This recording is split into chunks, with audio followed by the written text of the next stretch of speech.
하나님 말씀 보겠습니다. 이사야 6장 1절에서 끝절 말씀까지 우리 다 함께 봉독하시겠습니다.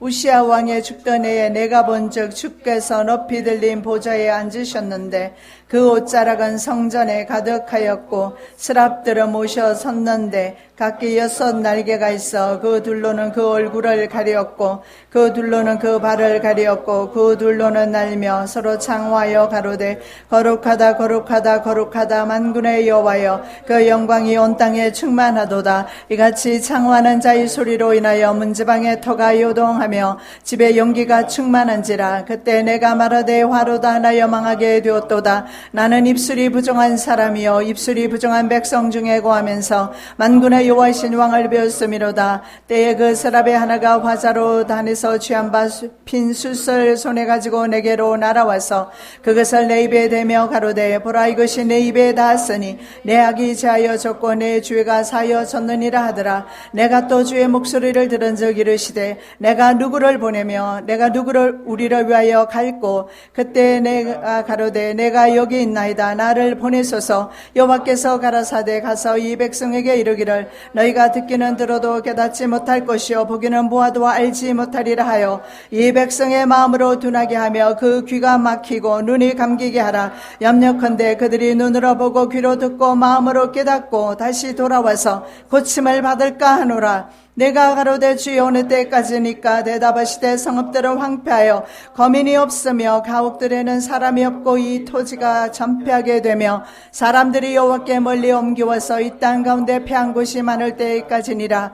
그 중에 10분의 1이 오히려 남아있을지라도 이것도 삼키운 바 될 것이나 밤나무 상수리나무가 배임을 당하여도 그 그루터기는 남아있는 것 같이 거룩한 시가 이 땅의 그루터기니라. 아멘.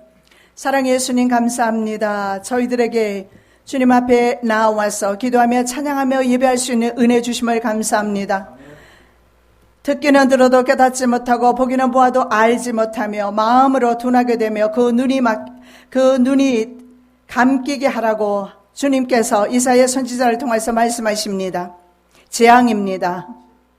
돌이키게 하여 주시옵소서. 눈을 열게 하여 주시옵소서. 귀가 열리게 하여 주시옵소서. 눈을 뜨게 하여 주시옵소서. 귀가 열리게 도와 주시옵소서. 성령께서 교회들에게 하시는 말씀을 듣게 하여 주시옵시고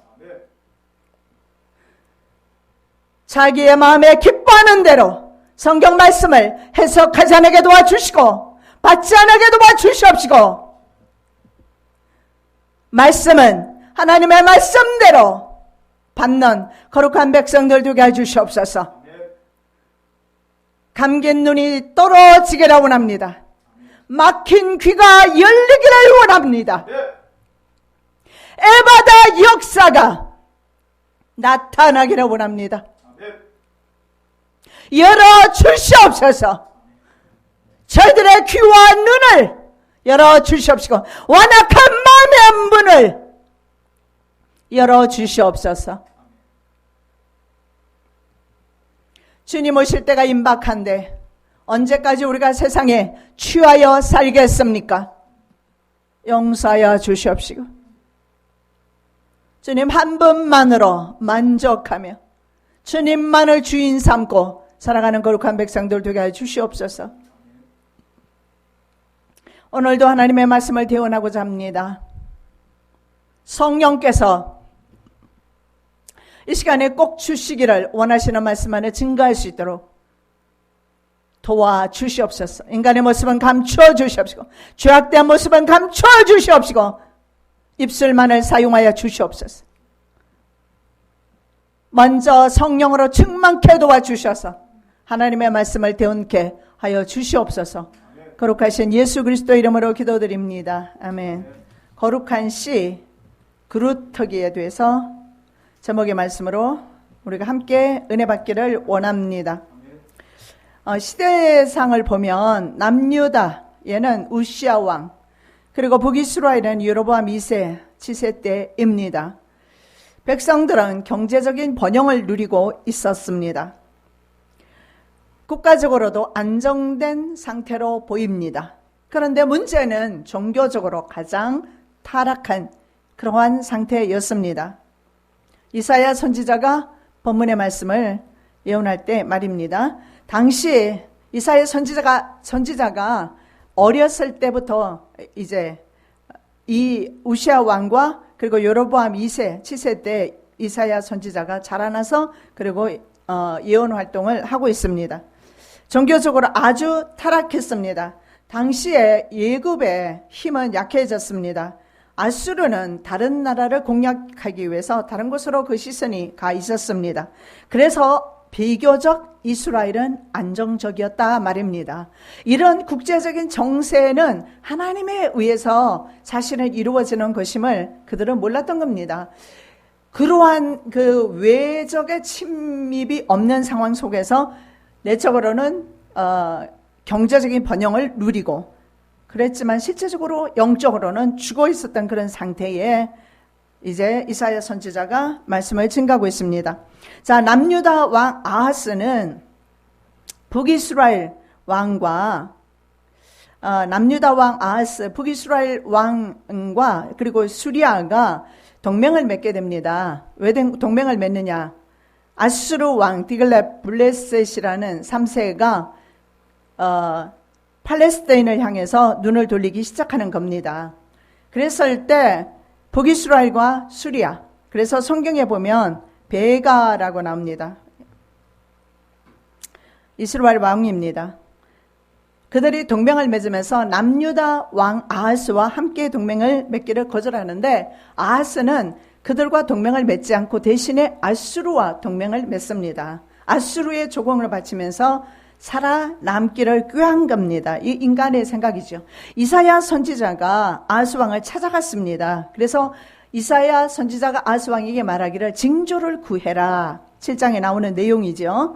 그러므로 주께서 친히 징조로 너에게 주실 것이라. 보라, 처녀가 잉태하여 아들을 낳을 것이요 그 이름을 임마누엘이라 하리라. 자, 말씀 여기에 이 말씀에 징조를 구해라. 너희에게 징조를 주실 것이다. 그런데 아하스 왕은 이렇게 말합니다. 내가 여호와를 시험치 않겠습니다. 나 징조 구하지 않겠습니다. 어떻게 보면 믿음의 사람 같지만 사실은 하나님께 구하지 않겠다라는 그런 그리고 인간의 생각으로 가겠다라는 그런 그 마음을 볼 수가 있는 겁니다. 그래서 아하스 왕은 북이스라엘과도 동맹을 맺지 않고 수리아 왕 르신과 북이스라엘 왕 베가 동맹군이 같이 동맹을 하자. 그래서 아수르에 대적하자 하는데 아수르와 동맹을 맺습니다. 그리고 이사야 선지자가 사람을 의지하지 말라. 그리고 하나님께 징조를 구해라. 하나님께 너에게 징조를 주실 것인데 그 징조가 바로 임마누엘이라. 임마누엘의 뜻은 뭐냐면 너희와 함께, 하나님께서 너희와 함께 하신다. 이런 의미입니다. 그래서 예수 그리스도의 이름이 임마누엘입니다. 예수 그리스도를 구하라. 예수의 이름으로 기도하라. 아하스에게 그렇게 말씀하지만 아하스는 듣지 않습니다. 그리고 아수르와 동맹을 맺어요. 자, 아수르가 공격을 해오면서 북이스라엘은 주전 722년에 완전히 지구상에서 자취를 감추게 됩니다. 그러나 문제는 아수르도 당시에 막 이제 제국으로 형성되고 있던 바벨론에 의해서 제동이 걸리지요. 이런 국제적인 정세 가운데서 남유다가 취했던 것은, 북이스라엘은 멸망했지요. 남유다가 취했던 것은 뭐냐 하면 친아수르 정책 혹은 바벨론이 새로 이제 일어나기 때문에 친바벨론 정책 아니면 친애굽 이런 식으로 사람에게 여기 붙었다 저기 붙었다 그렇게 남유다는 생존을 꾀했습니다. 자, 이사야 선지자는 이 강대국 사이에서 피투성이가 되면서도 하나님을 의지하지 않고 있는 이스라엘의 완악한 모습을 성경에 보면 이사야 선지자가 말씀하시기를 소와 나귀로 설명합니다. 몸과 마음이 온통 병들었습니다. 터졌습니다. 상한 곳이라고는 한 곳도 없습니다. 그래도 유다는 완고한 짐승처럼 자신의 고집대로 살면서 하나님을 의지하지 않습니다. 그래서 이사야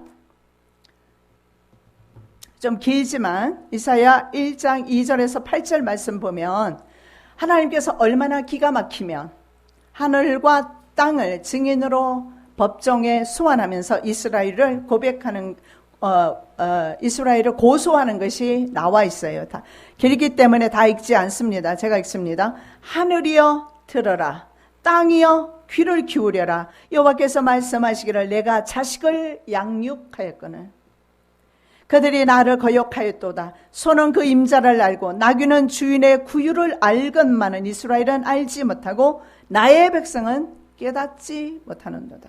소도 그리고 나귀도 주인을 알아보는데 내 자식은 부모를 알아보지 못한다. 슬프다 범죄한 나라의 허물진 백성이여 행악의 종자여 행위가 부패한 자식이로다. 그들이 여호와를 버리며 이스라엘의 거룩한 자를 만홀히 여기고 멀리하고 떠나 물러갔도다. 하나님을 함부로 대하는 겁니다. 하나님께서 가만히 계시니까 아니 계시는 것처럼 행동하는 겁니다. 너희가 어찌하여 매를 더 맞으려고 더욱 패역하느냐. 온 머리는 병들었고 온 마음은 피곤하고 발바닥에서 머리까지 상한 곳이 없이 상한 것과 터진 것과 새로 맞은 흔적뿐이다. 그것을 싸매며 기름으로 유하게 함을 받지 못하였다. 치료를 받을 수가 없는 거예요. 왜? 하나님이 아니 계시니까. 그리고 너희 땅은 황무하였고 너희 성읍들은 불에 탔고 너희 토지는 너희 목전에 이방인에게 삼키웠으며 이방인에게 파괴됨같이 황무하였고 날씨 오는 포도원의 망대같이 원두밭의 상징막같이 에워싸인 성읍같이 겨우 남았도다. 이스라엘의 상황입니다. 오늘날 전 지구상의 상황과도 똑같습니다. 이러한 이사야가 예언 활동을 하던 때는 이스라엘이 멸망하기, 남유다가 멸망하기 120년 전쯤입니다. 그리고 그 가운데서 이스라엘이 멸망합니다. 북이스라엘이 멸망하죠. 그래서 정말 상황이 안 좋은 그러한 때 이사야 선지자가 말씀을 선포하고 있습니다. 자, 오늘 본문 내용을 살펴보겠습니다. 성전에 첫 번째로 우리가 살펴볼 말씀은 성전에 가득한 옷자락입니다. 말씀 봉독합니다. 우시야 왕의 죽던 해에 내가 본 적 주께서 높이 달린 앉으셨는데 그 옷자락은 성전에 가둬가였고 서랍들은 모셨었는데 각기 6 날개가 있어 그 둘로는 그 얼굴을 가리었고 그 둘로는 그 발을 가리었고 그 둘로는 날며 서로 창화하여 가로되 거룩하다 거룩하다 거룩하다 만군의 여호와여 그 영광이 온 땅에 충만하도다. 이같이 창화하는 자의 소리로 인하여 문지방의 토가 요동하며 집에 연기가 충만한지라. 자, 환상 가운데 이사야 선지자가 본 것은 하늘의 성전이 보이면서 성전에 가득한 바로 옷자락이 보입니다. 그런데 이 흘러내린 긴 옷은 보통 왕의 위엄을 나타내는, 그래서 왕이 입는 옷입니다. 그래서 이 옷자락은 왕의 은총을 의미한다는 것을 봅니다. 자, 이스라엘이 이렇게 패역한 이스라엘 가운데서 이사야 선지자가 보는 것은 하나님의 은총이라는 겁니다. 그러한 가운데서도 하나님의 은혜는 지속되고 있다라는 사실입니다. 룻기 3장 9절입니다. 가로되 내가 누구뇨? 대답하되 나는 당신의 시녀 루시오니 당신의 옷자락으로 시녀를 덮으소서. 당신은 우리 기업을 물을 자가 됨이니이다. 이렇게 말합니다. 당신의 옷에 그 코너 옷으로 나를 덮어 달라고 합니다. 그 옷으로 나를 덮어 달라고 하죠.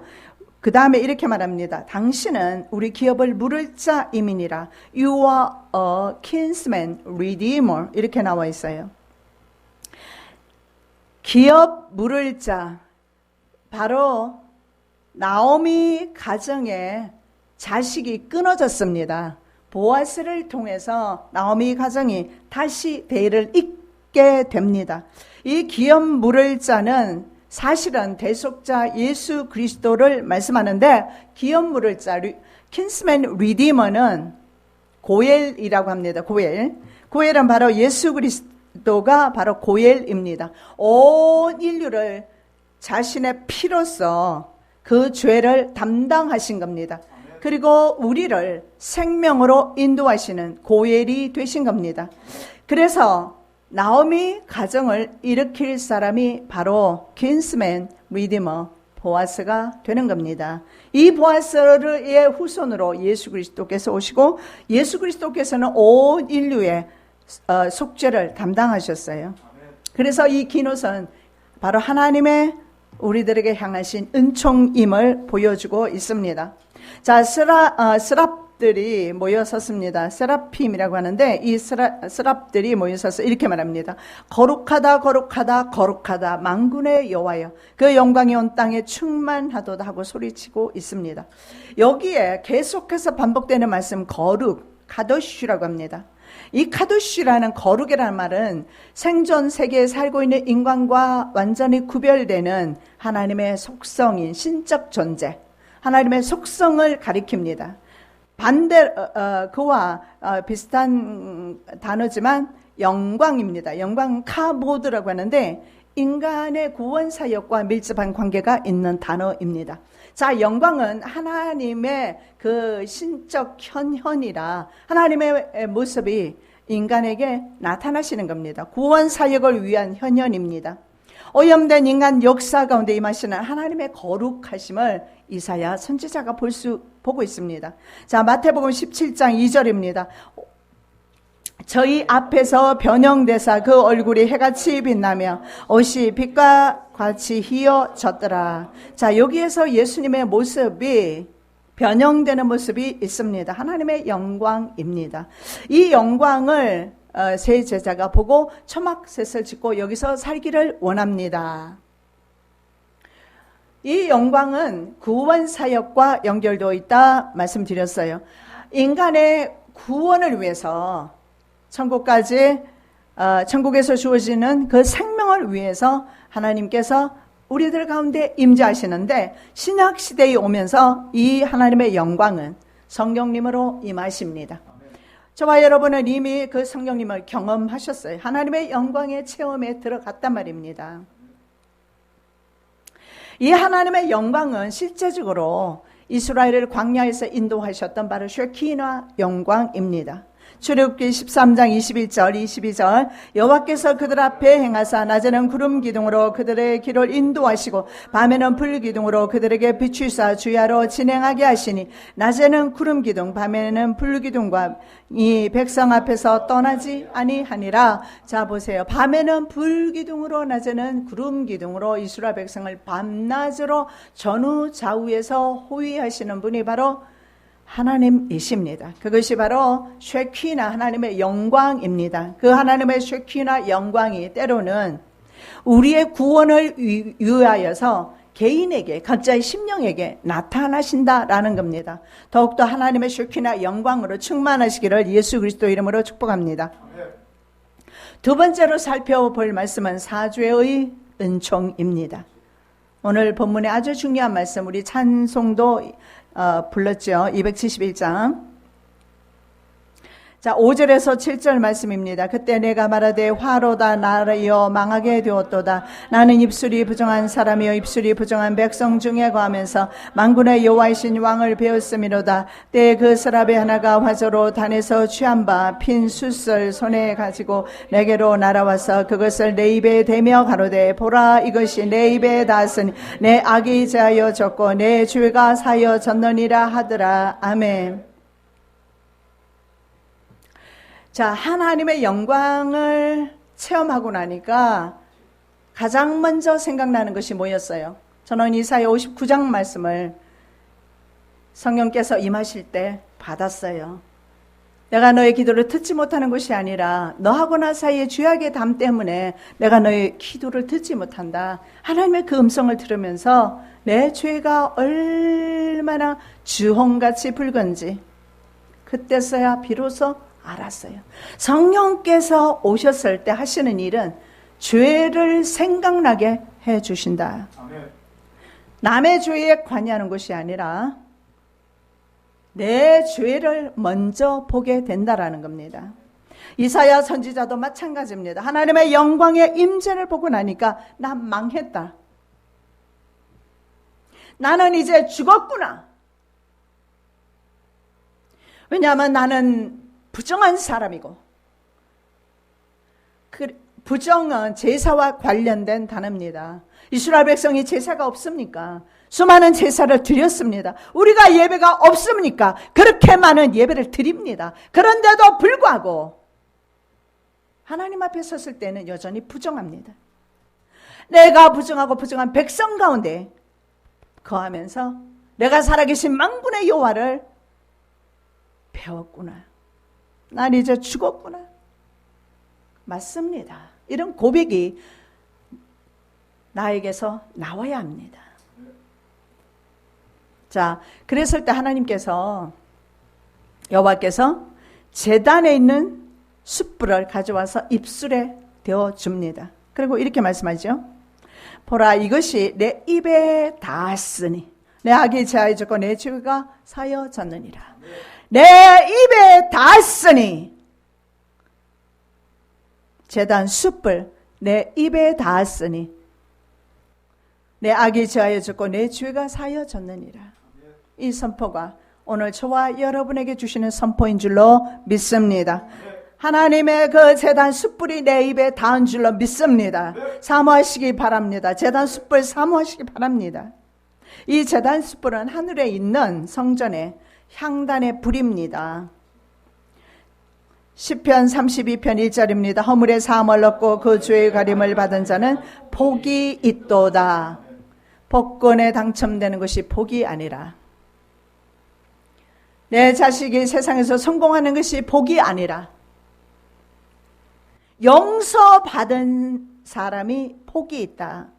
주님으로부터 나의 죄를 용서받은 것이 복이 있다. 죄 없는 자가 복이 아니라 죄 사함 받은 자가 복이 있다. 죄 사함 받은 자가 복이 있다. 죄 사함의 여부는 왜 그러느냐 하면 하나님께 달려있어요. 하나님께서 누구를 구원하실까? 하나님께 달려있어요. 하나님께서 누구를 용서하실까?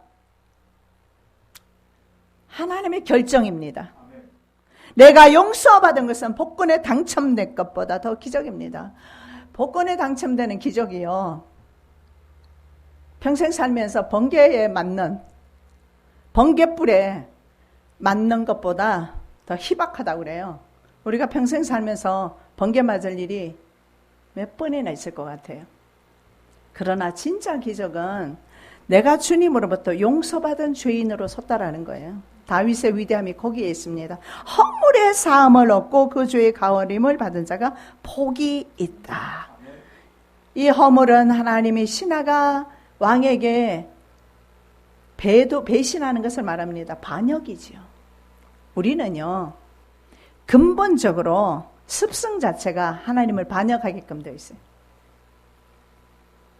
그럼에도 불구하고 주님으로부터 용서받고 하나님을 찬양할 수 있고 예배할 수 있는 것은 번개 맞는 것보다 더 큰 기적입니다. 로또에 당첨되는 것보다 더 큰 기적입니다. 그것이 바로 사죄의 은총입니다. 이사야 선지자는 바로 이 말씀을 듣고서 바로 그 다음에 이렇게 말합니다.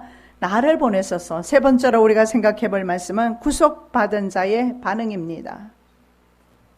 이건곡시 거둘 자가 없는 이때 누가 가서 거둘까? 내가 어찌 게을러서 앉아 있을까? 어서 가자 밭으로. 보내주소서 보내주소서. 제단 숯불 내 입술에 대니 어찌 주저할까? 주여 나를 보내소서. 주가 나를 인도하시니 언제 어디나 기뻐 가서 일하리. 주가 명령 내리실 때 능력 받아서 기뻐 거두리로다. 우리 기쁨으로 한국 돌아가서 이 사역 감당하시기를 예수 그리스도 이름으로 축복합니다. 제단 숯불 내 입술에 대니 어찌 주저할까? 주여 나를 보내소서. 내가 또 주의 목소리를 들은 적 이르시되 내가 누구를 보내며 누가 우리를 위하여 갈꼬? 그때 내가 가로되 내가 여기 있나이다. 나를 보내소서. 여호와께서 가라사대 가서 이 백성에게 이르기를 너희가 듣기는 들어도 깨닫지 못할 것이요 보기는 보아도 알지 못하리라 하여 이 백성의 마음으로 둔하게 하며 그 귀가 막히고 눈이 감기게 하라. 염려컨대 그들의 눈으로 보고 귀로 듣고 마음으로 깨닫고 다시 돌아와서 고침을 받을까 하노라. 용서함을 받은 이사야 선지자는 너무 감사하여 나를 보내소서, 주님 나를 보내소서, 내가 누구를 보냈고 말씀할 때 나를 보내소서, 내가 여기 있나이다. 즉각적으로 반응합니다.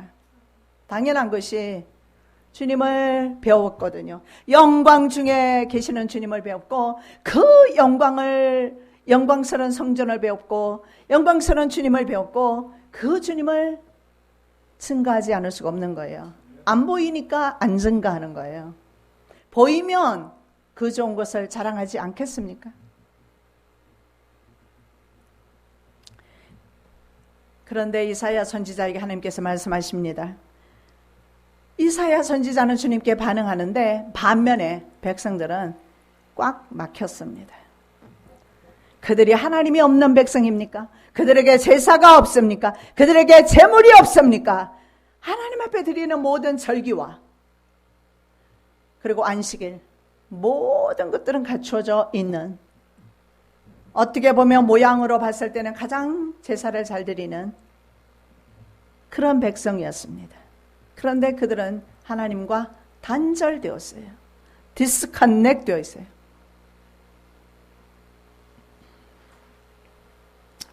왜 그러느냐 하면 하나님께서 그들을 둔하게 했다.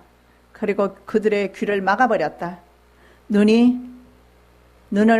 감도록 했다. 하나님께서 그렇게 했다라는 거예요. 재앙입니다.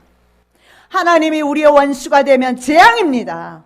인생으로 태어나지 아니하는 것이 나을 뻔했습니다. 하나님과 원수되고 살 수 있는 인간은 없습니다.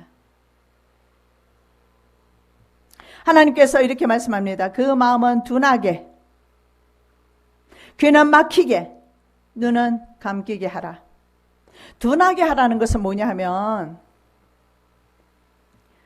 그 마음은 둔하게 하라고 했는데 둔하게 하는 것은 뭐냐 하면 살찌다 이런 뜻입니다. 그 마음을 살찌게 해라. 마음에 살이 찌니까 하나님이 안 보이는 겁니다.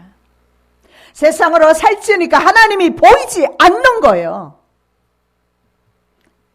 기름으로 덮이게 하라 이런 말입니다. 기름이 덮였어요. 둔하게 하라는 살찌게 하라. 기름으로 덮이게 하라. 막히게 하라. 귀가 막혔잖아요. 막히게 하라. 이것은 뭐냐면 무디게 하라 이런 의미입니다. 무엇을 듣는데 무뎌요. 깨달음이 없습니다. 그리고 감기게 하라. 이것은 흐려지게 하라. 눈이 흐려지면서 흐려지는 것이 있어요. 눈은 흐려져도 천국 갑니다.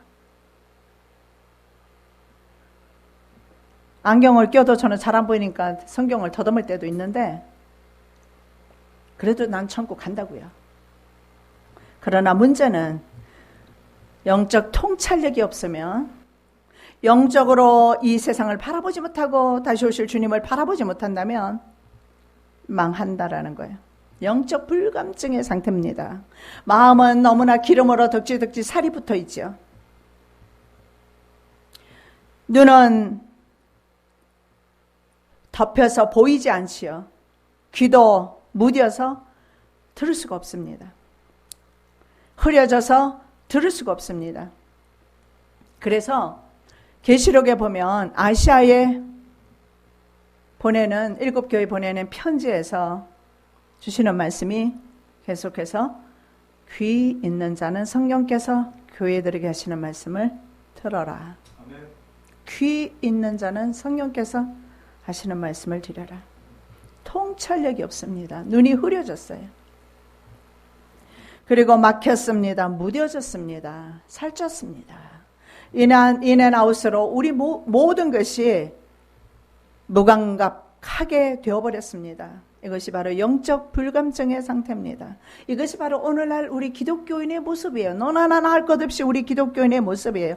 마음이 강팍하고 목이 고든 백성이 되어버렸는데 이것이 이스라엘만의 문제가 아니라 오늘 바로 나의 문제임을 우리는 주님 앞에 회개해야 합니다.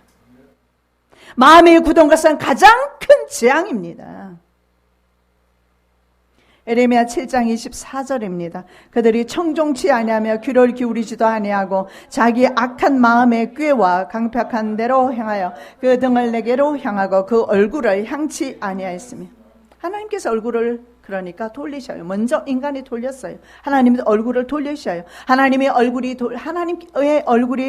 돌아갈 때에 인간에게는 재앙이 옵니다. 이스라엘은 멸망당했어요. 이스라엘은 바벨론에 멸망당합니다. 북이스라엘은 아수르에 멸망당합니다. 남유다는 바벨론에 70년 포로됩니다. 이유는 인간이 먼저 하나님께로부터 얼굴을 돌려버렸어요. 세상을 향했어요. 아까 제가 말씀드렸던 것처럼 인간의 방법으로 국력이 약하니까 어쩔 수 없습니다. 국력이 약한 것은 하나님을 의지하라고 하나님의 주신 은혜인데, 내가 병들고 내가 문제 있고 내가 약한 것은 하나님을 의지하라고 주시는 하나님의 은혜인데 인간의 방법으로 해결하려고 합니다. 사람을 의지합니다. 강대국을 의지합니다. 선지자의 말을 무시합니다. 계속해서 하나님의 선지자, 대선지자들이 그때 다 나왔어요. 에레미야, 이사야, 다니엘, 에스겔, 전부 이스라엘이 멸망할 때, 그때 멸망한 후에 그때 활동했습니다. 소선지서, 여러분 아시는 대부분의 소선지서, 선지자들 그 당시에 다 활동했어요. 멸망당할 때, 멸망될 때 하나님께서는 더 많은 선지자들을 보내서 하나님의 말씀을 바르게 증거하고 있지만 귀가 막히고 눈이 어두워서 듣지 못하고 보지 못하는 거예요.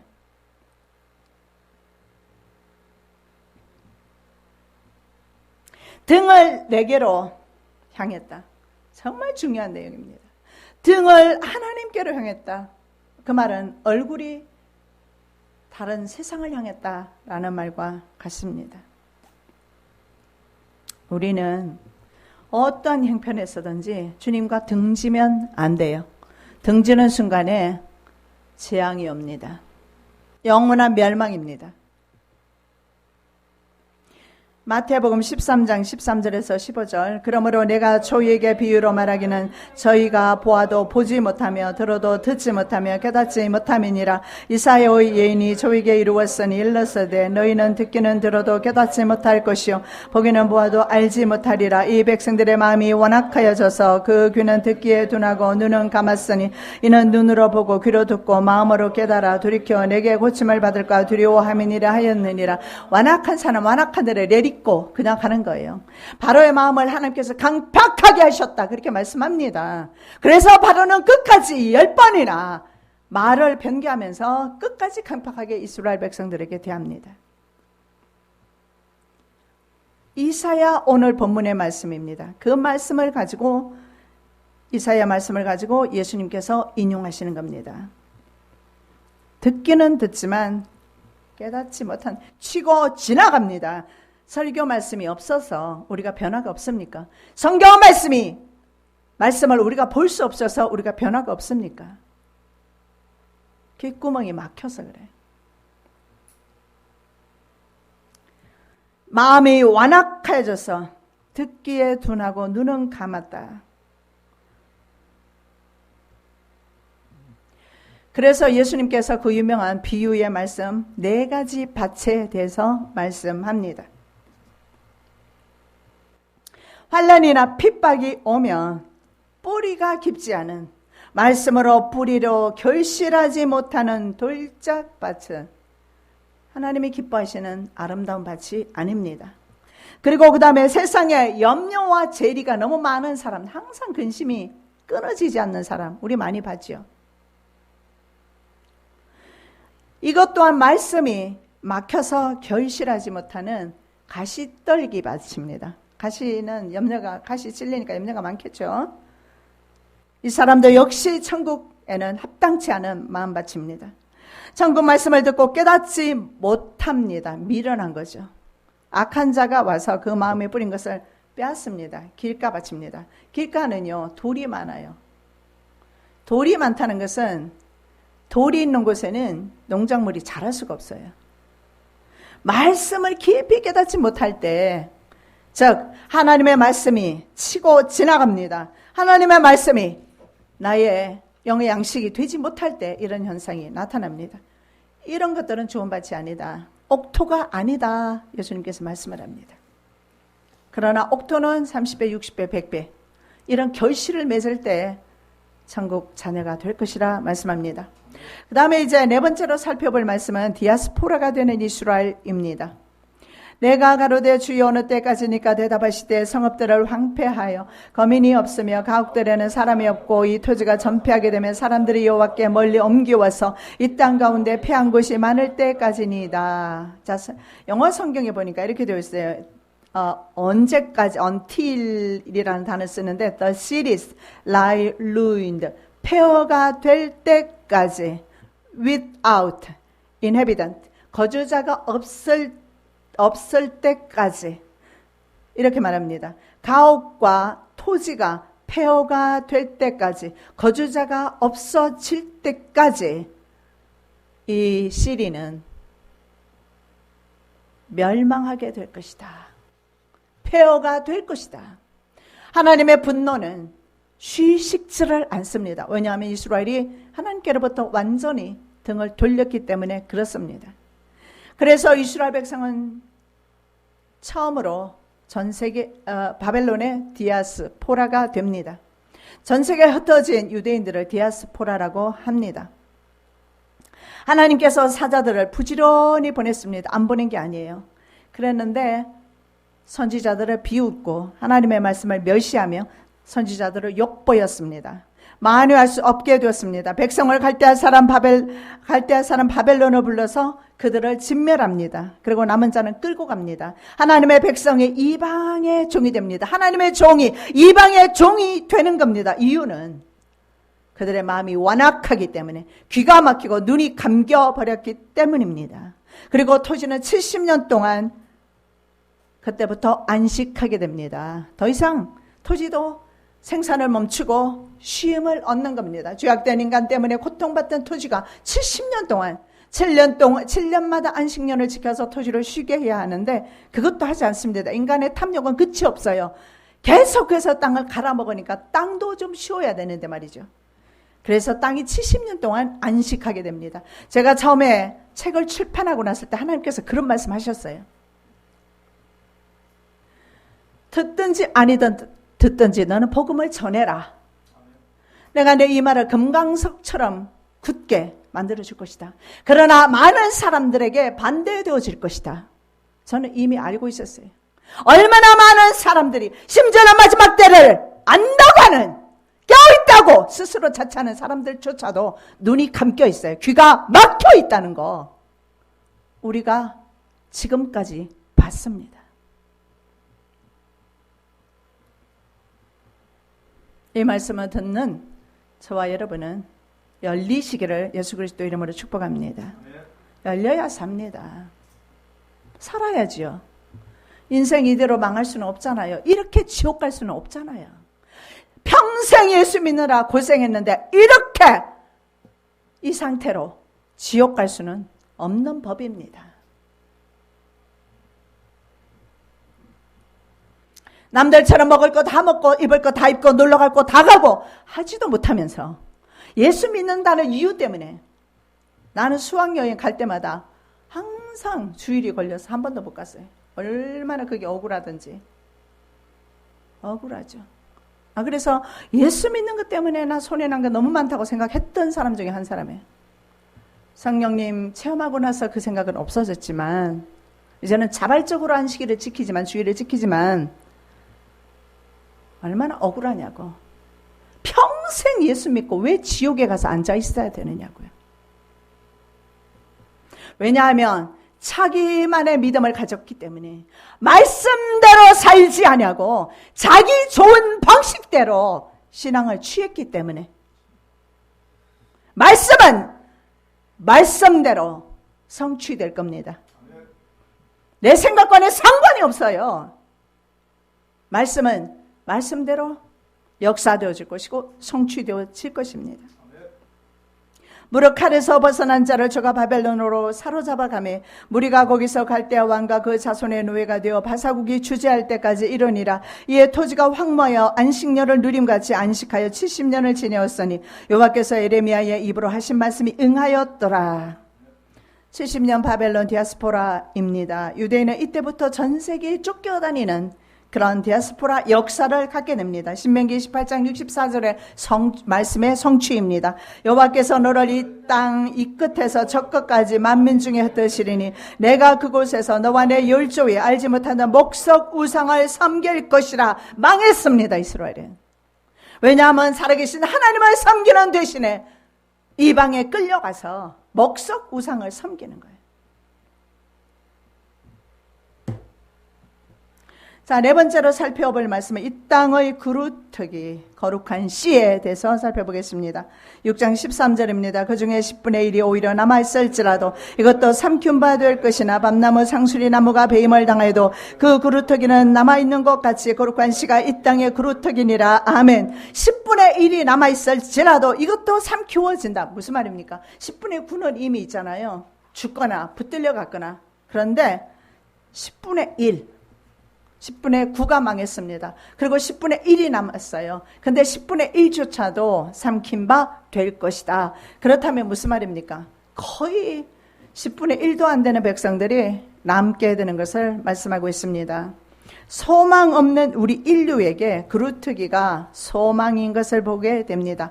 자, 상록수 종류의 일종이죠. 종류인 밤나무, 상수리나무. 자, 이 두 나무를 여기서 언급하는 이유가 있습니다. 그 이유가 뭐냐면 이 두 나무는 생명력이 아주 강하다고 합니다. 이스라엘 국가를 가리킨다고 저는 그렇게 생각합니다. 왜냐하면 이스라엘 국가의 생명력을 보십시오. 1900 AD 70년에 멸망하고 1947년에 독립할 때까지 그들은 나라가 없이 전 세계 디아스포라로 살았습니다. 그런데 그들이 국가를 건립을 했어요. 이스라엘의 생명력을 보여주고 있습니다. 그런데 문제는 10분의 1도 안 되는 그 숫자가 이제 마지막 때 소망이라는 거예요. 그래서 성경의 말씀은 이 10분의 1도 안 되는 이스라엘 유대인들이 소망이라는 말씀을 우리들에게 해주고 있어요. 그리고 더 나아가서 이 그루터기는 바로 예수 그리스도임을 알 수가 있는데, 그루터기가 원어에 보면 마체베트라고 합니다. 마체베트. 이게 뜻이 뭐냐면 뿌리, 줄기, 기둥을 의미하는 말입니다. 생명의 근원이지요. 우리가 나무를 가지치기를 좀 했어요. 그죠? 근데 지금 잘 자라고 있어요. 왜 그렇습니까? 그루터기가 남아있어서 그래요. 밤나무, 상수리 나무가 가지치기를 다 당해버렸어요. 이스라엘 백성들이 밤나무입니다. 상수리 나무입니다. 가지치기 다 당했어요. 그런데 그루터기에서 다시 싹이 납니다. 이것이 바로 이스라엘의 독립입니다. 강인한 생명력을 가지고 있죠.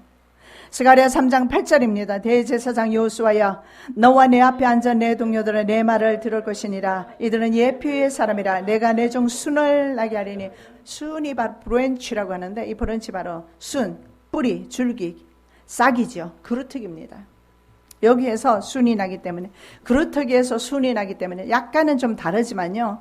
그루터기와 순은 다르지만, 왜냐하면 그루터기에서 순이 나거든요. 그래서 그루터기와 순을 같이 볼 수도 있는 겁니다. 자, 순은 내 종 순을 나게 하리라. 대제사장으로 오시는 예수 그리스도를 의미하는 겁니다. 자, 족장들과의 약속을 보겠습니다. 내가 너로 큰 민족을 이루고 내게 복을 주어 내 이름을 창대케 하리니 너는 복의 근원이 될지라. 너를 축복하는 자에게는 내가 복을 내리고 너를 저주하는 자에게는 내가 저주하리니 땅의 모든 족속이 너를 인하여 복을 얻을 것이니라 하신지라. 아멘. You will be a blessing, 이렇게 말합니다. 그리고 이렇게 말합니다. 땅의 모든 백성들이 blessed through you, 너를 통해서 복을 받게 될 것이다. 이것이 바로 순입니다. 예수 그리스도께서 순입니다. 아브라함이 바로 순이었어요. 아브라함의 자손을 통해서 오시는 예수 그리스도가 순입니다. 우리가 바로 세상의 순입니다.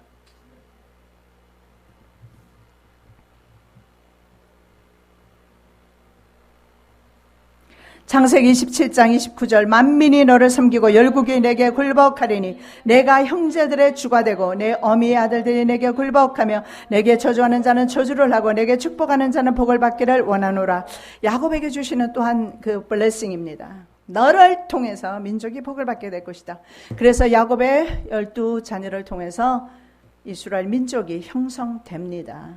바로 이스라엘 민족을 통해서 순 예수 그리스도께서 이 땅 위에 오셨고 예수 그리스도를 통해서 온 인류가 구원받고 그 구원받는 일에 저와 여러분이 동참되었고 저와 여러분 또한 그 구원의 사역에 동참해야 합니다. 아브라함이 그랬던 것처럼 이삭이 그랬던 것처럼 야곱을 통해서 하나님이 역사하셨던 것처럼 오늘 저와 여러분을 통해서도 세상에서의 순 그 사역을 감당해야 될 줄로 믿습니다.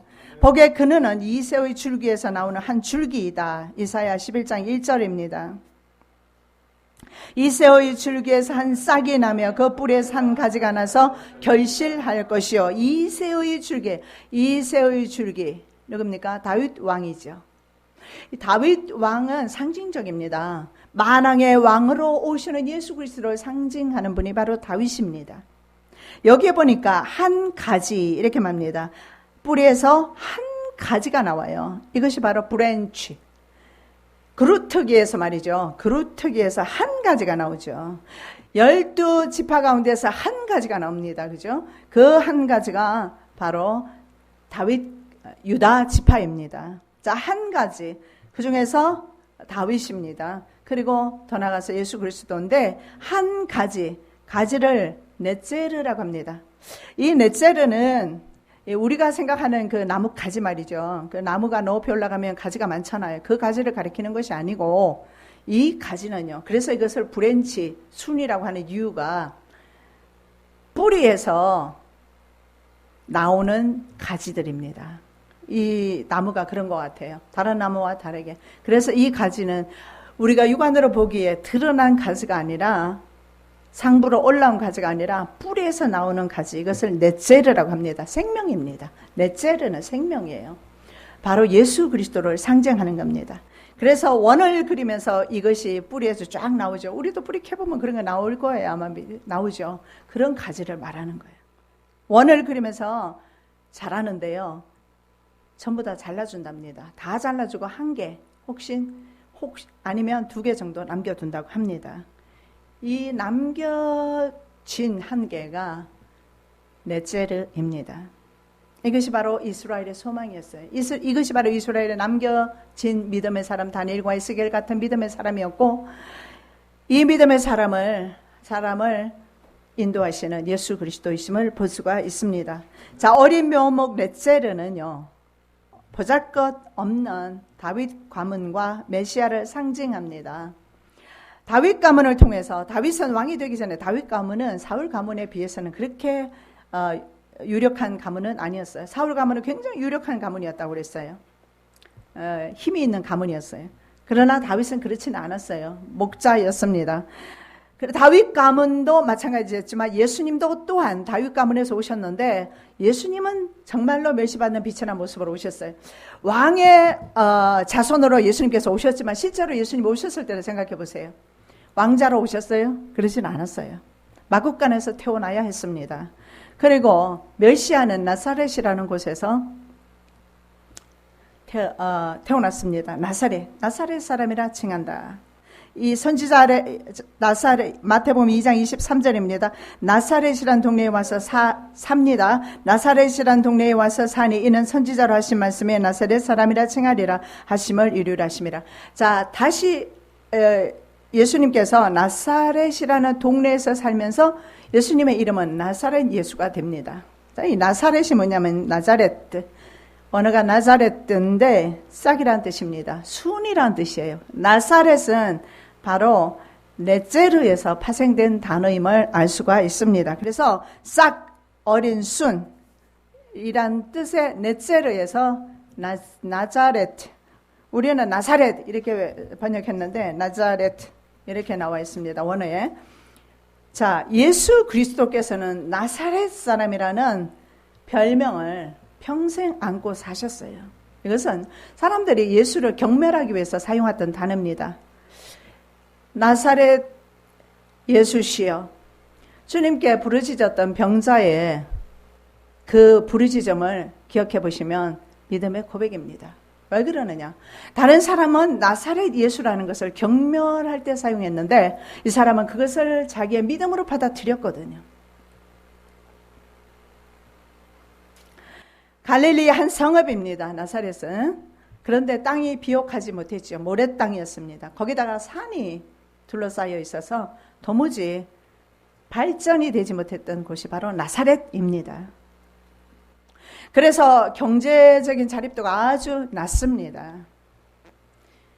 가난한 사람들이 대체적으로 많았겠지요. 그래서 당시의 유대인들에게 경멸받았던 곳입니다. 심지어는 말이죠, 갈릴리 사람들에게 조차도 경멸받았던 곳이 나사렛입니다. 예수 그리스도께서 나사렛으로 가셔서 사셨던 것은 특별한 이유가 있으십니다. 왜냐하면 예수 그리스도가 바로 순이시기 때문에. 순이신 예수 그리스도는 죄로 말미암아 몸부림치면서 주님, 나는 죄인입니다. 난 주님 없이는 소망 없습니다. 고백하는 그러한 사람들을 위하여 이 땅에 오셨어요. 소외되고 그리고 가난하고 억압받는 백성들을 위해서 주님께서 이 땅에 오셨어요. 의인을 부르러 온 것이 아니라 죄인을 부르러 오셨어요. 그래서 예수님은 바로 순이십니다. 요한복음 1장 46절입니다. 나다니엘이 가로되 나사렛에서 무슨 선한 것이 날 수 있느냐? 빌립이 가로되 와 보라 하니라. 전도자는 간단해요. 와 보라. 내가 만난 예수를 너도 와서 보라. 그런데 나다니엘은 뭐라고 말합니까? 나사렛? 그런 동네에서 무슨 선한 건 어떻게 메시아가 날 수가 있느냐? 그럴 수는 없다. 메시아는 영광 가운데 나타나게 될 것이다. 이스라엘 사람들은. 왜냐하면 메시아는 왕으로 올 것을 성경에서 말하잖아요. 스가랴에도 보면은 그는 왕으로 임하실 것이라고 그랬어요. 그래서 이스라엘 백성은 정치적인 왕을 원했지 십자가에 달리는 예수를 원치 않았거든요. 십자가에 달리시는 예수 그리스도를 상징적으로 보여주는 것이 나사렛입니다. 그것이 바로 순입니다. 그것이 바로 싹입니다. 저와 여러분의 세상에 싹이 되어야 합니다. 예수께서 나사렛 예수라는 비방을 들었던 곳입니다. 그리고 예수 그리스도를 따르는 모든 크리스천들도 나사렛 이단으로 불렸습니다. 그렇게 멸시받던 곳이에요. 사도행전 24장 5절입니다. 우리가 보니 이 사람은 연병이라 천하에 퍼진 유대인을 다 소욕케 하는 자요 나사렛 이단의 괴순이라. 자, 다윗을 비롯해서 이 사람들은 연병 퍼뜨리는 사람으로 보는 겁니다. 그래서 나사렛 이단, 예수 그리스도를 말합니다. 나사렛 이단의 괴수라. 예수님 시대에 다윗 왕조는 더 이상 국가를 통치하는 그런 왕족은 아니었어요. 이방인의 왕으로 있었어요. 헤롯 왕이 이방인이었어요. 그렇다면 그루터기만 남아있는 유대 지파를 볼 수가 있습니다. 바로 다윗 왕통은 그루터기만 남아있는 것을 볼 수가 있어요. 예수님은 그루터기만 남아있는 다윗 왕통에서 나온 줄기라는 거예요.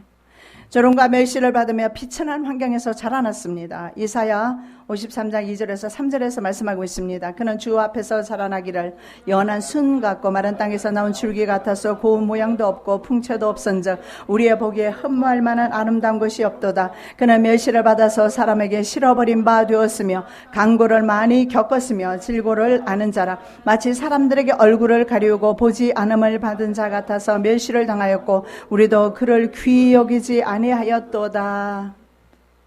순이라고 합니다. 순. 그는 주 앞에서 자라나기를 연한 순 같고 마른 땅에서 나온 줄기 같다. 그 모양도 없고 풍채도 없다. 우리가 봤을 때는 흠모할 만한 외적인 조건은 아무것도 갖춘 것이 없다. 그런데 성경에는 그분이 바로 거룩한 씨라고 말씀합니다. 거룩한 씨 그루터기는 성경에서 보면 행악의 종자와 다르게 구분되고 있는 것을 발견합니다. 행악의 종자는 제라 메레임이라고 합니다. 이사야 1장 4절입니다. 슬프다 범죄한 나라에 허물진 백성이여 행악의 종자여 행위가 부패한 자식이로다. 그들이 여호와를 버리며 이스라엘의 거룩한 자를 만홀히 여겨 멀리하고 물러갔도다. 자, 여기에서 거룩한 시 예수 그리스도와 행악의 종자 우리들을 말씀하고 있습니다. 이스라엘 백성들을 말씀하고 있습니다. 행악의 종자요, 행위가 부패한 자식이로다. 죄악의 종자, 씨드로 나와 있어요. 씨앗이라는 거죠. 죄악의 씨앗, 행악의 종자, 죄악의 씨앗. 그것이 바로 인간의 모습입니다. 그것이 바로 사람의 모습입니다. 그러나 성경에서는 이렇게 말씀합니다. 순으로 말미암아 큰 행악의 종자가 영화롭게 될 것이다. 4장 2절 말씀입니다. 그날에 여호와의 싹이 아름답고 영화로울 것이요 그 땅에 솟아는 이스라엘의 피난한 자를 위하여 영화롭고 아름다울 것이며, 땅도 회복이 되고 사람도 회복이 됩니다. 누구를 통해서? 순을 통해서, 예수 그리스도를 통해서. 마지막까지 예수 그리스도만을 의지하고 붙잡고 나가시는 저와 여러분 되시기를 예수 그리스도 이름으로 축복합니다. 사랑의 예수님 감사합니다. 그날에 여호와의 싹이 아름답고 영화로울 것이라. 그 땅에 솟아는 이스라엘의 피난한 자를 위하여 영화롭고 아름다울 것이라고 말씀, 약속의 말씀 주셨습니다. 아름다운 영광의 그날을 바라보면서 세상 등지고 주님만을 사랑하며 쫓기를 원하오니 주님과 원수되지 말게 하옵소서. 하나님의 사랑 안에 구하는 주의 백성들 되게 하옵소서. 하나님과 디스커넥 되지 말게 도와주시고 하나님과 커넥 되기를 원합니다. 하나님께서 심으신 시냇가에 심긴 나무가 되기를 원합니다. 주여, 저희들의 영과 육을 마지막 날까지 보존하여 주시옵소서. 거룩하신 예수 그리스도의 이름으로 기도드립니다. 아멘.